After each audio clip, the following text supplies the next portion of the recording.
오늘은 제약바이오 산업의 회계처리 이슈 세 번째 시간으로 연구개발비 지출이 차지하는 비중이 큰 제약바이오 산업에서 연구개발비 비용 인식 시점과 관련된 내용을 정리해 보았습니다. 제약바이오 산업에서는 오랜 기간 신약 개발 단계를 거친 후 본격적인 매출이 발생하는 것이 일반적입니다. 따라서 주요 활동인 연구개발로 인한 비용이 재무제표에 미친 영향이 절대적이며 연구개발 비용의 회계처리 오류를 방지하는 것이 무엇보다 중요합니다. 연구개발비 회계처리에 있어서 가장 흔하게 발생하는 오류는 비용의 기간 기속입니다. 많은 기업들이 세금 계산서 및 인보이스 발행 시점을 기준으로 비용을 인식하고 있는데요. 이러한 회계처리가 적절한 것인지 함께 살펴보겠습니다.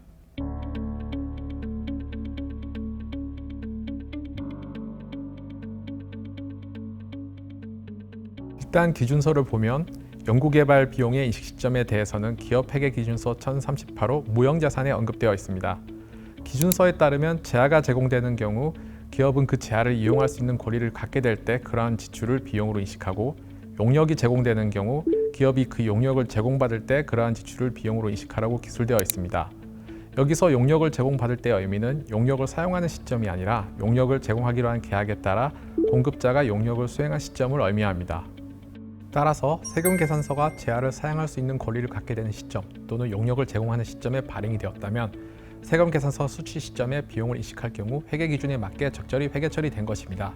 하지만 계산서를 수취한 시점이 용역을 제공받는 시점과 일치하지 않는다면 세금 계산서 수취 기준으로 비용을 인식하는 것은 적절하지 않을 것입니다. 실제 최근 감리 지적 사례 연구개발비를 세금 계산서 기준으로 비용 인식한 것이 오류 사례로 포함되어 있습니다. 지적 사례의 시사점은 경제적 실질에 따라 발생한 시점에 비용을 인식해야 한다는 것입니다. 그렇다면 어떻게 하면 연구개발비를 맞게 인식하는 것일까요? 사례를 통해 확인해 보도록 하겠습니다. 첫 번째로 알아볼 사례는 제재, 시약, 임상약 등 재화가 제공되는 경우입니다. 무형자산 기준서에 따르면 재화가 제공되는 경우 기업은 그 재화를 이용할 수 있는 권리를 갖게 될 때 비용으로 인식하라고 되어 있습니다. 따라서 회사는 CMO 업체 등으로부터 물질을 구입할 경우 물질의 물리적 이전과는 별개로 회사가 법적 소유권을 이전받아 사용할 수 있는지 여부를 확인하여야 합니다. 지금 보여지는 계약서에서는 물질의 소유권은 CMO 업체의 확인서 발행 후 고객사가 품질을 확인하고 서면으로 인도를 요구한 날과 CMO 업체의 확인서 발행 후 계약상 정의된 기간이 경과한 날 중 빠른 날 이전된다고 기술되어 있습니다. 따라서 기업은 물질을 이전받지 않더라도 이 두 날 중 빠른 날이 언제인지를 확인하여 비용을 인식해야 할 것입니다. 다음으로는 임상연구 등 용역이 제공되는 사례를 알아보겠습니다. 용역의 경우 재화가 제공되는 경우보다 판단하기 더 어렵습니다. 재화와 달리 제공의 정도가 객관적으로 관찰되지 않기 때문입니다. 따라서 계약 조건 및 제공되는 용역의 성격에 따른 유형별 정책을 정하여 일관성 있게 적용하는 것이 필요합니다. 사례를 통해 살펴보겠습니다. 첫 번째 사례는 계약서의 주요 단계별로 수행해야 할 세부과업이 정의되어 있고 그에 따라 보수가 지급되는 경우입니다. 이러한 경우 각 세부과업 진행 정도에 따라 해당 보수만큼 비용을 인식하면 될 것입니다. 물론 이를 위해서는 실제 세부과업이 진행되었는지 확인이 되어야 합니다. 두 번째 사례는 계약서상 지급 조건은 명시되어 있으나 세부과업이 없는 경우입니다.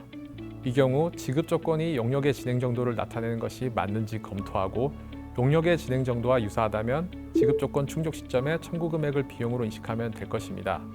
하지만 지급 조건간 기간이 길고 용역의 진행 정도를 잘 나타내지 않는다면 용역의 진행을 잘 나타낼 수 있도록 미지급 비용을 인식하는 등의 조정이 필요할 것입니다. 세 번째 사례는 계약서상 뚜렷한 세부과업과 지급 조건이 명시되지 않을 경우입니다. 이 경우 용역의 성격에 맞는 진행 정도를 측정할 수 있는 방법을 개발하여 적용해야 합니다. 예를 들어 동일한 인력에 의하여 동일한 수준의 서비스가 계약 기간에 걸쳐 제공되는 경우에는 정액법으로 전체 비용을 계약 기간 동안 나누어 배부하는 것이 타당할 것입니다. 앞서 말씀드린 사례를 보면 결국 제약바이오 기업이 연구개발 비용을 보고기간별로 정확하게 인식하기 위해서는 계약서를 분석하여 재화 및 용역의 성격을 이해하고 매 결산 시 재화의 소유권 및 용역 제공 시점을 모니터링하는 것이 필요하다는 것을 알 수 있습니다. 특히 용역의 경우 객관적인 측정이 어려울 수 있음에 따라 유형별로 적절한 정책을 개발하고 일관성 있게 적용하기 위한 내부 통제 제도를 정비해야 할 것입니다. 오늘 말씀드린 내용이 제약바이오 기업의 재무보고 실무에 조금이나마 참고가 되었으면 하는 바람입니다. 시청해 주셔서 감사드리고 저희는 제약바이오 산업 내 다른 회계처리 이슈들로 다시 찾아뵙도록 하겠습니다. 감사합니다.